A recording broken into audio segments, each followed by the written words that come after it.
ಗೆಳೆಯರೆ, ಅದು ಮೇ 21, 1991. ತಮಿಳುನಾಡಿನ ಶ್ರೀಪೆರಂಬದೂರ್ ಬಹುದೊಡ್ಡ ರ್ಯಾಲಿಯೊಂದಕ್ಕೆ ಸಜ್ಜಾಗಿ ನಿಂತಿತ್ತು. ಸಮಯ ರಾತ್ರಿ 9 ದಾಟಿದ್ರೂ ಕೂಡ ಅಲ್ಲಿದ್ದ ಜನರ ಉತ್ಸಾಹ ಕಡಿಮೆ ಆಗಿರಲಿಲ್ಲ. ಅವರೆಲ್ಲ ಕೂಡ ಭಾರತದ ಮಾಜಿ ಪ್ರಧಾನಿಯಾಗಿದ್ದ ರಾಜೀವ್ ಗಾಂಧಿಯವರ ಆಗಮನದ ನಿರೀಕ್ಷೆಯಲ್ಲಿದ್ದರು. ಹೀಗಾಗಿ ಅಲ್ಲಿ ಸಾಕಷ್ಟು ಸೆಕ್ಯೂರಿಟಿ ಏರ್ಪಾಟ್ ಕೂಡ ಮಾಡಲಾಗಿತ್ತು. ಅದರ ನಡುವೆನೂ ಜನಜಂಗುಳಿ ಇತ್ತು. ರಾಜೀವ್ ಗಾಂಧಿ ಸುಮಾರು 10 ಗಂಟೆಗೆ ಸ್ಟೇಜ್ ಬಳಿ ಬಂದರು.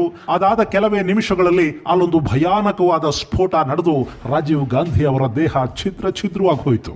ಆ ಸಾವಿಗೆ ಕಾರಣವಾಗಿದ್ದು ಧನು ಆಲಿಯಾಸ್ ಕಲೈವಣಿ ರಾಜರತ್ನಂ. ಅವತ್ತಾಕೆ ನಡೆಸಿದ್ದ ಆತ್ಮಹತ್ಯಾ ದಾಳಿಯಲ್ಲಿ ರಾಜೀವ್ ಸೇರಿದ ಹಾಗೆ ಒಟ್ಟು 14 ಮಂದಿ ಸಾವನ್ನಪ್ಪಿದ್ರು.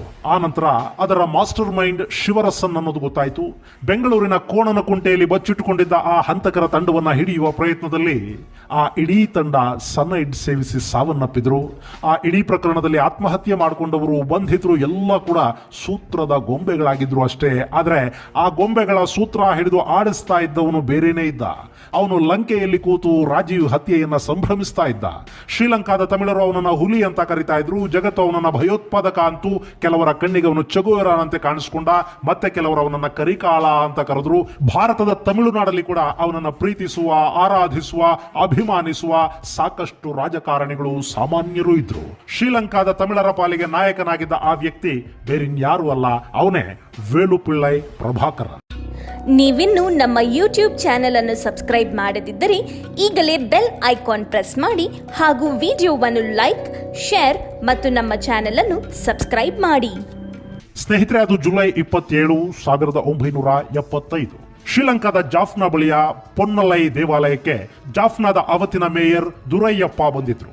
ಅವರು ದೇವಾಲಯಕ್ಕೆ ಎಂಟ್ರಿ ಕೊಡ್ತಿದ್ದ ಹಾಗೆ ಅಲ್ಲಿ ಗಂಟೆಗಳ ಸದ್ದು ಕೇಳಿ ಬರಲಿಲ್ಲ. ಬದಲಾಗಿ ಗುಂಡಿನ ಮೊರತ ಶುರುವಾಯಿತು. ಮೇಯರ್ ದುರೈಯಪ್ಪ ನೋಡ್ತಿದ್ದ ಹಾಗೆ ದೇವಾಲಯದ ಪ್ರಾಂಗಣದಲ್ಲೇ ಪ್ರಾಣ ಬಿಟ್ರು.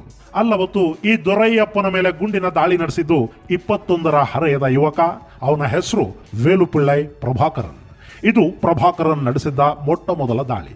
ತನ್ನ 21ನೇ ವರ್ಷಕ್ಕೆ ಜಾಫ್ನಾದ ಮೇಯರ್ ದುರೈಯಪ್ಪನನ್ನ ಕೊಂದು ದೊಡ್ಡ ಸುದ್ದಿ ಮಾಡಿದ್ದ ಪ್ರಭಾಕರನ್ ತಮಿಳು ಪ್ರತ್ಯೇಕತಾ ಹೋರಾಟಕ್ಕೆ ಧುಮುಕಿದಾಗ ಅವನ ವಯಸ್ಸು ಕೇವಲ 15 ವರ್ಷ.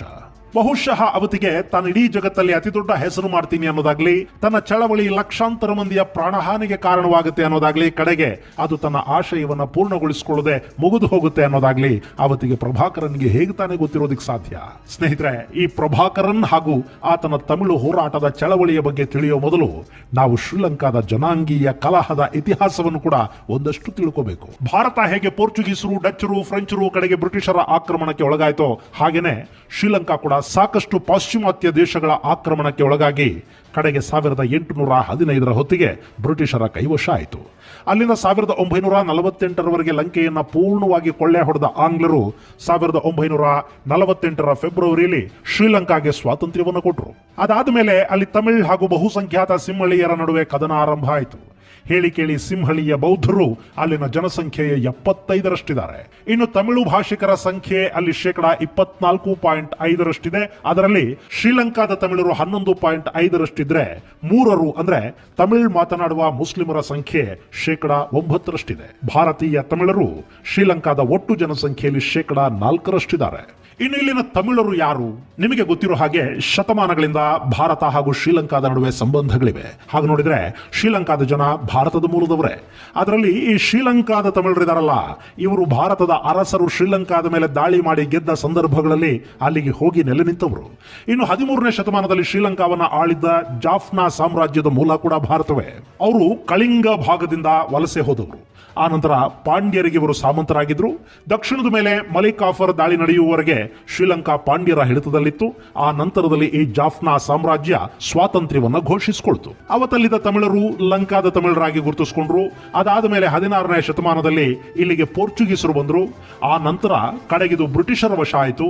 ಆ ಸಮಯದಲ್ಲಿ ಇಲ್ಲಿನ ಟೀ ಎಸ್ಟೇಟ್ಗಳಲ್ಲಿ ಕೆಲಸ ಮಾಡೋದಕ್ಕೆ ಭಾರತದಿಂದ ತಮಿಳರನ್ನ ಕೂಲಿ ಕಾರ್ಮಿಕರನ್ನಾಗಿ ಕರೆದೊಯ್ಯಲಾಯಿತು. ಹೀಗಾಗಿ ಅಲ್ಲಿಗೆ ಮತ್ತೆ ಭಾರತದ ತಮಿಳರ ಪ್ರವೇಶ ಆಯಿತು. ಅಲ್ಲಿನ ತಮಿಳರನ್ನ ನೆಗೆಂಬೋ ತಮಿಳರು, ಪೂರ್ವ ತಮಿಳರು ಹಾಗೂ ಉತ್ತರದ ತಮಿಳರು ಅಥವಾ ಜಾಫ್ನಾದ ತಮಿಳರು ಅಂತ ಗುರುತಿಸ್ತಾರೆ. ಮೊದಲಿಗೆ ಇವರೆಲ್ಲ ತಮಿಳರೇ ಆದರೂ ಕೂಡ ಒಬ್ಬರನ್ನೊಬ್ಬರು ಸೇರ್ತಾ ಇರಲಿಲ್ಲ.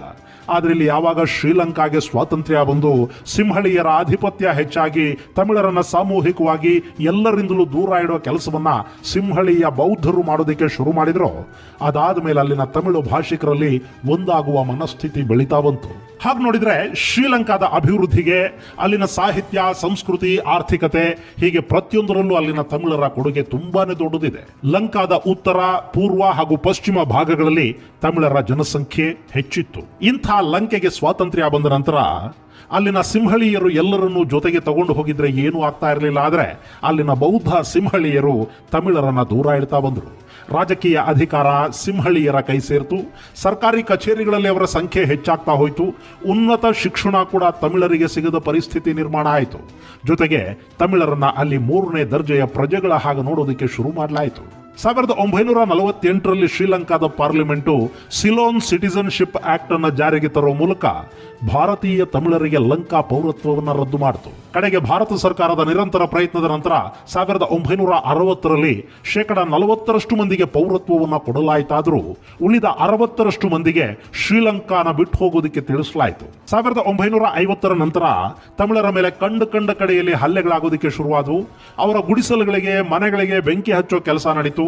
ಇದು ಎಲ್ಲಿವರೆಗೆ ಹೋಯಿತು ಅಂದ್ರೆ 1983ರಲ್ಲಿ ನಡೆದ ಹಿಂಸಾಚಾರದಲ್ಲಿ ಸುಮಾರು 3,000 ತಮಿಳರು ಸಾವಿಗೀಡಾದರು. 50,000ಕ್ಕೂ ಹೆಚ್ಚು ಜನ ಗಾಯಗೊಂಡರು. ಸುಮಾರು 1.5 ಲಕ್ಷ ಮಂದಿ ಮನೆ ಮಠಗಳನ್ನ ಕಳ್ಕೊಂಡ್ರು. ಅವರ ಅಂಗಡಿಗಳು, ಮನೆಗಳಿಗೆ ಬೆಂಕಿ ಹಚ್ಚಲಾಯಿತು. ಗೆಳೆಯರೆ, ಅದು 1983ರ ಜುಲೈ 23. ಶ್ರೀಲಂಕಾದ ಉತ್ತರ ಭಾಗದಲ್ಲಿನ ಜಾಫ್ನಾ ಪ್ರದೇಶದಲ್ಲಿದ್ದ ತಿರುನಲ್ವೇಲಿಯಲ್ಲಿ ಲಂಕಾ ಸೈನ್ಯದ ತುಕಡಿ ಮೇಲೆ ಅಚಾನಕ್ ಆಗೊಂದು ದಾಳಿ ನಡೆಯಿತು. ಆ ದಾಳಿಲಿ ಸುಮಾರು 13 ಮಂದಿ ಸೈನಿಕರು ಸಾವನ್ನಪ್ಪಿದ್ರು. ಅಲ್ಲವತ್ತ ಭಯಾನಕ ದಾಳಿ ನಡೆಸಿದ್ದು LTT. ಅದು ಸರ್ಕಾರದ ವಿರುದ್ಧ, ಸೇನೆಯ ವಿರುದ್ಧ LTT ನಡೆಸಿದ ಮೊಟ್ಟಮೊದಲ ಭಯಾನಕ ದಾಳಿಯಾಗಿತ್ತು. ಅಲ್ಲವತ್ತು ಶ್ರೀಲಂಕಾದ ತಮಿಳರು ಸೇನಾ ಪಡೆಗಳನ್ನ ಕೊಂದ ನಂತರ ಇಡೀ ಜುಲೈ ತಿಂಗಳು ಲಂಕಾದ ದಕ್ಷಿಣ, ಪೂರ್ವ ಹಾಗೂ ಪಶ್ಚಿಮ ಭಾಗಗಳಲ್ಲಿ ಅಲ್ಪಸಂಖ್ಯಾತರಾಗಿದ್ದ ತಮಿಳರನ್ನ ಹುಡುಕಿ ಕೊಲ್ಲೋ ಕೆಲಸ ನಡೀತು. ಅಲ್ಲಿ ಸಿಂಹಳೀಯ ಬೌದ್ಧರು ನಡೆಸಿದ ಆ ಮಾರಣ ಹೋಮವನ್ನ ಇಡೀ ಜಗತ್ತು ಬ್ಲಾಕ್ ಜುಲೈ ಅಂತ ಗುರುತಿಸುತ್ತೆ. ಈ ಘಟನೆ ಶ್ರೀಲಂಕಾದಲ್ಲಿ ತಮಿಳರ ಆಕ್ರೋಶವನ್ನು ಹೆಚ್ಚು ಮಾಡಿತು. ತಮಿಳರ ಮೇಲೆ ನಡೆದ ಸಿಂಹಳೀಯರ ದಾಳಿ ತಮಿಳು ಜನರಲ್ಲಿ ಅಭದ್ರತೆಯನ್ನುಂಟು ಮಾಡಿತು. ಅವರು ತಮಗಾಗಿ ಹೋರಾಟ ಶುರು ಮಾಡಿದ ಪ್ರಭಾಕರನ್ ತಂಡವನ್ನು ಸೇರ್ಕೊಳ್ಳೋದಕ್ಕೆ ನಾಮುಂದು ತಾಮುಂದು ಅಂತ ಓಡಿ ಬರೋದಕ್ಕೆ ಶುರು ಮಾಡಿದರು. ಹೀಗಾಗಿ ನೋಡ್ತಿದ್ದ ಹಾಗೆ LTT ಬಹುದೊಡ್ಡ ಸಂಘಟನೆಯಾಗಿ ರೂಪುಗೊಳ್ತು. ಅಷ್ಟೊತ್ತಿಗೆ ಶ್ರೀಲಂಕಾ ಪೊಲೀಸರಿಗೆ ಪ್ರಭಾಕರನ್ ಮೋಸ್ಟ್ ವಾಂಟೆಡ್ ಆಗಿದ್ದ. ಆದರೆ ಪ್ರಭಾಕರನ್ ಇದ್ದ ಜಾಫ್ನಾ ಭಾಗ ತಮಿಳರ ಭದ್ರಕೋಟೆಯಾಗಿತ್ತು. ಅಲ್ಲಿ ಪ್ರಭಾಕರನ್ ಖಾಸಗಿ ಸೇನೆಯನ್ನ ಸಿದ್ಧ ಮಾಡಿಟ್ಕೊಂಡಿದ್ದ. ಹೀಗಾಗಿ ಅದನ್ನು ಭೇದಿಸಿ ಆತನನ್ನ ಬಂಧಿಸುವುದು ಲಂಕಾದ ಪೊಲೀಸರಿಗೆ, ಸೈನ್ಯಕ್ಕೆ ಸುಲಭದ ಕೆಲಸ ಆಗಿರಲಿಲ್ಲ. 1984ರಲ್ಲಿ ತನ್ನ ಜನರನ್ನ ಉದ್ದೇಶಿಸಿ ಮಾತನಾಡಿದ್ದ ಪ್ರಭಾಕರನ್ ತಾನು ಹೋರಾಟದಲ್ಲಿ ವೀರಮರಣವನ್ನು ಅಪ್ಪುತ್ತೇನೆ ಹೊರತು ಈ ಪೊಲೀಸರಿಗೆ, ಸೇನೆಗೆ ಸಿಕ್ಕಿ ಬಂಧಿತನಾಗಿ ಸಾಯೋದಿಲ್ಲ ಅಂತ ಹೇಳಿದ್ದ. ಅದು ತಮಿಳು ಯುವಕರನ್ನ ಮತ್ತಷ್ಟು ಹೆಚ್ಚು ಪ್ರಚೋದನೆಗೊಳ್ಳೋ ಹಾಗೆ ಮಾಡಿತು. ಈ ತಮಿಳ್ ಈಲಂ ಕೇವಲ ಶ್ರೀಲಂಕಾದಲ್ಲಿ ಮಾತ್ರ ಅಲ್ಲ, ಜಗತ್ತಿನ ನಾನಾ ಭಾಗಗಳಲ್ಲಿನ ತಮಿಳರನ್ನ ಬೇಗ ಆಕರ್ಷಿಸಿತು. ಅವರ ಸಾನುಭೂತಿಯನ್ನ ಗಿಟ್ಟಿಸಿಕೊಳ್ತು. Malaysia, Singapore, Indonesia, Thailand, Myanmar, Bharat ಸೇರಿದ ಹಾಗೆ ವಿಶ್ವದ ನಾನಾ ಭಾಗಗಳಲ್ಲಿ ನೆಲೆಸಿದ್ದ ತಮಿಳರು ಈ ಸಂಘಟನೆಗೆ ಬೆಂಬಲವಾಗಿ ನಿಂತರು. ಉದಾರವಾಗಿ ಆರ್ಥಿಕ ಸಹಾಯ ಮಾಡಿದರು. 1987ರ ಹೊತ್ತಿಗೆ LTT ಶ್ರೀಲಂಕಾದಲ್ಲಿ ಪ್ರಬಲ ಶಕ್ತಿಯಾಗಿ ಗುರುತಿಸಿಕೊಳ್ತು. ಅದು ಎಷ್ಟರ ಮಟ್ಟಿಗೆ ಅಂದ್ರೆ ಅವರು ಜಾಫ್ನಾ ಸೇರಿದ ಹಾಗೆ ಉತ್ತರ ಶ್ರೀಲಂಕಾ ಭಾಗದಲ್ಲಿ ಪರ್ಯಾಯ ಸರ್ಕಾರವನ್ನೇ ರಚಿಸುವಷ್ಟರ ಮಟ್ಟಿಗೆ ಬೆಳೆದು ನಿಂತರು. 1987ರ ಆಗಸ್ಟ್ ತಿಂಗಳಲ್ಲಿ ಪ್ರಭಾಕರನ್ ತನ್ನ 1 ಲಕ್ಷಕ್ಕೂ ಅಧಿಕ ಬೆಂಬಲಿಗರಿಗೆ ತಮ್ಮ ಮುಂದಿನ ಹೋರಾಟಗಳ ಬಗ್ಗೆ ತಿಳಿಸಿದ್ದ. ಯಾಕೆಂದ್ರೆ ಅಷ್ಟೊತ್ತಿಗಾಗಲೇ ಶ್ರೀಲಂಕೆಗೆ ಭಾರತದ ಪೀಸ್ ಕೀಪಿಂಗ್ ಫೋರ್ಸ್ ಎಂಟ್ರಿ ಕೊಟ್ಟಿತ್ತು. ಹೀಗಾಗಿ ಪ್ರಭಾಕರನ್ ತನ್ನ ಹೋರಾಟವನ್ನು ತೀವ್ರಗೊಳಿಸೋದಕ್ಕೆ ನಿರ್ಧರಿಸಿದ್ದ. ಅಲ್ಲವತ್ತು ಪ್ರಭಾಕರನ್ 1 ಲಕ್ಷಕ್ಕೂ ಅಧಿಕ ಮಂದಿಯ ಮುಂದೆ ಮಾತನಾಡಿದ ಮೇಲೆ ಆತನನ್ನ ಅಂತಾರಾಷ್ಟ್ರೀಯ ಮಾಧ್ಯಮಗಳು ಚೆಗುವೆರಾಗೆ ಹೋಲಿಸೋದಕ್ಕೆ ಶುರು ಮಾಡಿದ್ವು. ಗೆಳೆಯರೆ, ಹೀಗೆ LTT ಹಾಗೂ ಪ್ರಭಾಕರನ್ ಎರಡೂ ಬೆಳೆಯತೊಡಗಿದ್ರೆ ಶ್ರೀಲಂಕಾ ತನ್ನನ್ನ ಈ ಪ್ರತ್ಯೇಕತಾವಾದಿಗಳಿಂದ ಕಾಪಾಡಿಕೊಳ್ಳೋದಕ್ಕೆ ಭಾರತದ ಸಹಾಯವನ್ನು ಬಯಸಿತು. ಲಂಕೆಗೆ ಸೇನೆಯನ್ನ ಕಳುಹಿಸಿ ನಮ್ಮನ್ನ ಕಾಪಾಡಿ ಅಂತ ಶ್ರೀಲಂಕಾ ಭಾರತವನ್ನು ಬೇಡ್ಕೊಳ್ಳೋದಕ್ಕೆ ಶುರು ಮಾಡಿತು. ನಮ್ಮದಲ್ಲದ ದೇಶಕ್ಕೆ ನಮ್ಮ ಸೇನೆಯನ್ನ ಕಳುಹಿಸಿ ಕೊಡಬೇಕಾದ ಅನಿವಾರ್ಯತೆ ಹಾಗೂ ಅಗತ್ಯ ಅವತ್ತು ಭಾರತಕ್ಕಾದ್ರೂ ಏನಿತ್ತು? ಲಂಕೆ ಅನ್ನೋ ಚಿಕ್ಕ ದ್ವೀಪದಲ್ಲಿ ಬಂಡಾಯವನ್ನು ಸಾರುವುದರ ಮೂಲಕ ಬೃಹದಾಕಾರವಾಗಿ ಬೆಳೆದ ಪ್ರಭಾಕರನ್ ಮುಂದೆ ತನ್ನ ಸಂಘಟನೆಯನ್ನ ಹೇಗೆ ಮುಂದುವರೆಸಿದ? ಈ ಎಲ್ಲ ಪ್ರಶ್ನೆಗಳಿಗೆ ಉತ್ತರನ ಮುಂದಿನ ಸಂಚಿಕೆಯಲ್ಲಿ ಹುಡುಕೋಣ. ಅಲ್ಲಿವರೆಗೆ ಜೈ ಹಿಂದ್, ನಮಸ್ಕಾರ.